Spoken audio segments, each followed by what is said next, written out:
ఎక్కడ ఆగలేదు డైరెక్ట్ రాజమండ్రి వచ్చేసి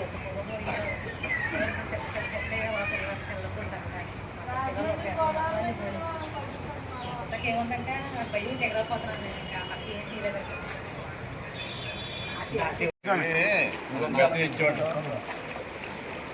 నమస్కారం సార్, అందరికి నమస్కారం. ఇలా శేషి గారి పక్కన ఉంచండి, ఇలాగంటే శేషి గారి పక్కన.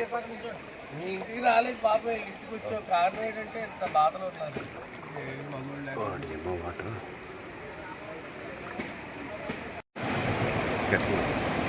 గత వారం రోజుల నుంచి రాష్ట్ర ప్రభుత్వం ఏపీలో ముంతా తుఫాను హెచ్చరికలు మరి ముందస్తు హెచ్చరికగా అందరికీ తెలియపరచడం వల్ల మరి తూర్పుగోదావరి జిల్లా ఉమ్మడి తూర్పుగోదావరి జిల్లా జగ్గంపేట నియోజకవర్గం గోకవరం మండలం గోకవరం గ్రామంలో మరి రాత్రి అంటే విపరీతంగా కురిసినటువంటి వర్షాల వల్ల ఎగువ ప్రాంతమైనటువంటి ఏజెన్సీ ప్రాంతం నుంచి వచ్చినటువంటి ఈ వరద ఊరగాలువ అధికంగా రావడం వల్ల మరి దిగువన ఉన్నటువంటి మొత్తం గ్రామాలు అంటే ప్రధానంగా కృష్ణపాలెం, గోకవరం ఇలా డ్రైవర్స్ వల్ల ఈ ప్రాంతం అంతా కూడా పూర్తిగా జలమయం అవ్వడం కూడా జరిగింది.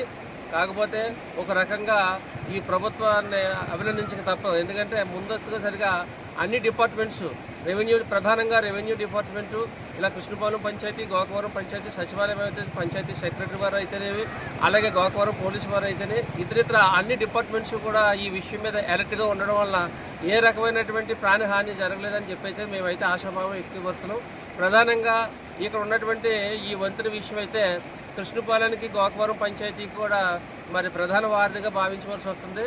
దీన్ని స్థానిక శాసనసభ్యులు గౌరవనీయులైనటువంటి శ్రీ జ్యోతి నెహ్రూ గారు నోటీస్కి తీసుకొచ్చి దీని మీద పర్మనెంట్గా ఒక వంతెన నిర్మించాలని చెప్పేసి కోరడం జరుగుతుంది. అలాగే మరి కింద దిగువన ఉన్నటువంటి అంటే గోకవరం మీద నుంచి అలాగా అసితాపురం ఆ రకంగా శ్రీరంగపట్నం వరకు వెళ్ళి అలా గోదావరిలో కలిసి ప్రధానమైనటువంటి కాలువ ఇది. కాబట్టి దీంట్లో మరి పూడిక తీతలు కూడా చేయవలసి వస్తుంది. ఈ ప్రొక్లైన్తో దేనితో చేయించేసేసి త్వరలోనే ఎమ్మెల్యే గారితో చేయించేసి 2 భాగాలు కూడా లోతుగా తీయించేసి దిగువన ఉన్నటువంటి ఏ ఇళ్లకు ప్రజలకు కూడా నష్టం జరగకుండా ఉండేలాగా మేము ఎమ్మెల్యే నోటీసులు తీసుకొచ్చేసి అవన్నీ కూడా శుభ్రపరుస్తామని చెప్పేసి మేము తెలియజేయడం జరుగుతుంది.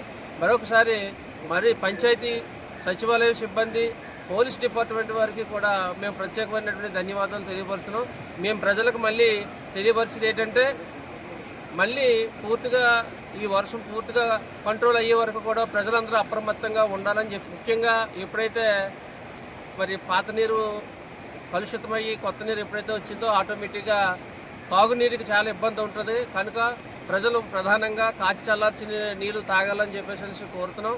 కనుక ఎక్కడైనా బావిలు గట్ట కలుషితమైతే ఇమీడియట్గా పంచాయతీ సిబ్బంది వారు అవి క్లీన్ చేయించేసి దాంట్లో బ్లీచింగ్ గట్ట చదివేసి కాచి చల్లార్చిన నీళ్ళు తాగితే ప్రజలు ఆరోగ్యంగా ఉంటుంది అని చెప్పేసి ప్రజా ఆరోగ్యం కోసం మేము ప్రత్యేకించి మేము ఈ విషయం తెలియపరుస్తున్నాం.